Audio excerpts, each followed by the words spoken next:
Top quality और consistent performance के लिए सिर्फ सिल्वर पंप नाम याद रखना।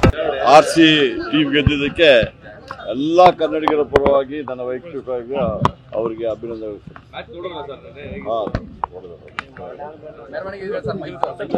ಹೌದು, ಸಿಎಂ ಅವರು ಬಾರಿ ಒಂದು ಮ್ಯಾಚ್ ಫಿಕ್ಸ್ ಮಾಡೋದಿಲ್ಲ. ಅವ್ರು ಯೂಶಲಿ ಅವ್ರಿಗೆ ಟೈಮ್ ಸಿಕ್ಕಿದ್ರೆ ಎಲ್ಲಾ ಕ್ರಿಕೆಟ್ ಮ್ಯಾಚ್ ನೋಡ್ತಾರೆ. ಈಗ ಸ್ಮಾರ್ಟ್ ಮೀಟರ್ ವಿಚಾರವಾಗಿ ಸಾಕಷ್ಟು ಚರ್ಚೆಗಳಾಗ್ತಾ ಇದೆ, ವಿಪಕ್ಷಗಳು ಸಾಕಷ್ಟು ಟೀಕೆಯನ್ನ ಮಾಡ್ತಾರೆ. ನೋಡಿ, ಮೊನ್ನೆ ನೀವು ಕೇಂದ್ರ ಸಚಿವರು ಬೆಂಗಳೂರಿಗೆ ಬಂದು ಸಭೆ ಮಾಡಿಸಿದ್ರು, ಸದರ್ನ್ ಎನರ್ಜಿ ಮಿನಿಸ್ಟರ್. ನೀವೆಲ್ಲ ನೋಡಿರ್ಬೋದು ಅವ್ರು ಏನು ಪ್ಲಸ್ ಸ್ಟೇಟ್ಮೆಂಟ್ ಮಾಡಿದ್ದಾರೆ, ಇನ್ಫಾರ್ಮೇಶನ್ ಕೊಟ್ಟಿದ್ದಾರೆ. ಸ್ಮಾರ್ಟ್ ಮೀಟರ್ನ ಕಡ್ಡಾಯ ಮಾಡಿದ್ದೆ ಹೇಳಿದ್ದಾರೆ. ನಾನು ಹೆಚ್ಚಿಗೆ ಅದರ ವಿಚಾರ ಮಾತಾಡ್ಲಿಕ್ಕೆ ಹೋಗುದು, ಯಾಕಂದ್ರೆ ಕೋರ್ಟ್ ಮುಂದುಗಡೆ PA ಹಾಕಿದ್ದಾರೆ. ಕೋರ್ಟದು ಏನು ತೀರ್ಮಾನ ಬರ್ತದೆ ಆ ತೀರ್ಮಾನ ಆದ್ಮೇಲೆ ಅದ್ರ ವಿಚಾರ ಮಾತಾಡ್ತಾರೆ.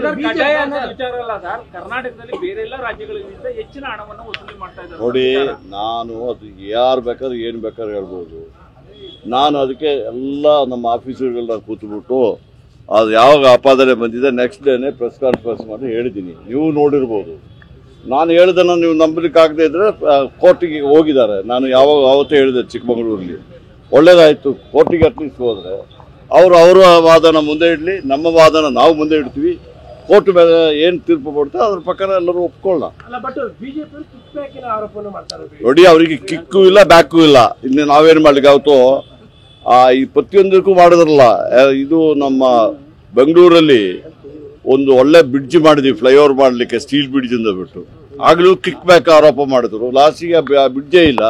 ಇವತ್ತು ಜನ ಎಲ್ಲರೂ ಇವತ್ತು ಸಫರ್ ಮಾಡ್ತಾ ಇದ್ದಾರೆ. ಅವರಿಗೆ ಪ್ರತಿಯೊಂದಕ್ಕೂ ಕಿಕ್ ಬ್ಯಾಕೆ. ಅದಕ್ಕೆ ನಾನೇನು ಹಿಂಗೆ ಉತ್ತರ ಕೊಡ್ಲಿಕ್ಕಾದ್ರು. ಕಿಕ್ ಬ್ಯಾಕ್ ಇದ್ರೆ ಅವ್ರ ಹತ್ರ ಸಾಕ್ಷ್ಯಾಧಾರ ಇದ್ರೆ ತಗೊಂಡು ಕೋರ್ಟಿಗೆ ಕೊಡ್ಲಿ, ಅಥವಾ ಲೋಕಾಯುಕ್ತಕ್ಕೆ ಹೋಗಿದ್ದಾರೆ ಕೊಡ್ಲಿ, ನನಗೆ ಬೇಡ ಅಂತ ಹೇಳೋದಿಲ್ಲ. ಸುಮ್ಮನೆ ಹೇಳ್ಕೊಂಡಿದ್ರೆ ಆಗ್ತದಾ? ನೋಡಿ, ಅದಕ್ಕೆ ನೀವು ಕೇಳ್ಬೇಕು ಅವ್ರನ್ನ. ಪ್ರತಿ ಇದರಲ್ಲಿ ಸಮೇತ ಜಾರ್ಜ್ ಮೇಲೆ ಯಾಕೆ ಆರೋಪ ಮಾಡೋದು ನೀವು ಕೇಳಬೇಕು. ಈಗ DK ರವಿ ವಿಚಾರದಲ್ಲಿ CBI ಮಾಡಿದ್ರು. CBI ಏನು ಹೇಳಿದ್ರು? ನನ್ನ ಕರೆಸಲೇ ಇಲ್ಲ CBI ಅವರು. ಇವರು ಆಪಾದನೆ ಮಾಡಿ ಅಸೆಂಬ್ಲಿಯಲ್ಲಿ ಮಲಗಿ ಎಲ್ಲ ಮಾಡಿದಾರಲ್ಲ. ಆ CBI ರಿಪೋರ್ಟ್ ನೋಡಿದ್ರ ನೀವು ಯಾರಾದರೂ? ನೀವು ನೋಡಿರಕ್ಕಿಲ್ಲ, BJP ಅವರು ನೋಡಿರಕ್ಕಿಲ್ಲ. ಏನು ಹೇಳ್ತಾರೆ ಅಂತಂದ್ರೆ, KJ ಜಾರ್ಜ್ ಆಗಲಿ ಅವರು ಯಾವುದೇ ಒಂದು ಕಂಪನಿ ಸಮೇತದಲ್ಲಿ ಯಾವುದೇ ರೀತಿಯಲ್ಲಿ ಇದಿಲ್ಲ ಅಂತ ಹೇಳಿದ್ರು. ಅದೇ ರೀತಿ ಗಣಪತಿ ಕೇಸಲ್ಲಿ ಏನು ಮಾಡಿದ್ರು? ಎಲ್ಲ ಹಾಕಿ ಫೈಟ್ ಮಾಡಿದ್ರು ಎಲ್ಲ ಮಾಡಿಬಿಟ್ಟು ಏನಾಯ್ತು ಲಾಸ್ಟಿಗೆ? ಏನು ಹೇಳಿದ್ರು CBI ಅವರು? ಗಣಪತಿ ಕೇಸ್ ಸುಸೈಡ್ ಅಂತ ಹೇಳಿದ್ರು. ಹೌದು ತಾನೆ? ಅದ್ರ ವಿಚಾರ ಯಾರು ಕೇಳಿದಾರ ಅವ್ರನ್ನ? ಏನ್ ಟಾರ್ಗೆಟ್? ನಾನು ಕಾಂಗ್ರೆಸ್ ಅವನು. ಅವರಿಗೆ ಕಾಂಗ್ರೆಸ್ ಸಿಂಹ ಸ್ವಪ್ನ ಆಗ್ಬಿಟ್ಟಿದೆ. ಈಗ 136 ಜನ MLAಗಳು ಗೆದ್ದಿದ್ದಾರೆ. ಇವ್ರು ಎಲ್ಲಿಯಾದ್ರೂ ಒಂದ್ಸತಿ ಆದರೂ ಅವ್ರ ಶಕ್ತಿಯಿಂದ ಗೆದ್ದು ಅಧಿಕಾರದ ಬಂದಿದಾರ? ಕಾಂಗ್ರೆಸ್ ಎಷ್ಟೋ ವರ್ಷಗಳಿಂದ ಎಲ್ಲ ಮಾಡಿ ಇವತ್ತು ರಾಜ್ಯದಲ್ಲಿ, ರಾಷ್ಟ್ರದಲ್ಲಿ ಕಾಂಗ್ರೆಸ್ ಪಕ್ಷ ತುಂಬಾ ಚೆನ್ನಾಗಿ ಕೆಲಸ ಮಾಡ್ತದೆ. ಅವರಿಗೆ ಸಹಿಸಲಿಕ್ಕೆ ಆಗೋದಿಲ್ಲ. ನಾನು ಸಾಫ್ಟ್ ಆದ್ರೆ ಯೂತ್ ಕಾಂಗ್ರೆಸ್ ಪ್ರೆಸಿಡೆಂಟ್ ಆಗ್ತಾ ಇದ್ರಾ? ನಿಮಗೆಲ್ಲ ಗೊತ್ತೇ ಇರಕ್ಕಿಲ್ಲ.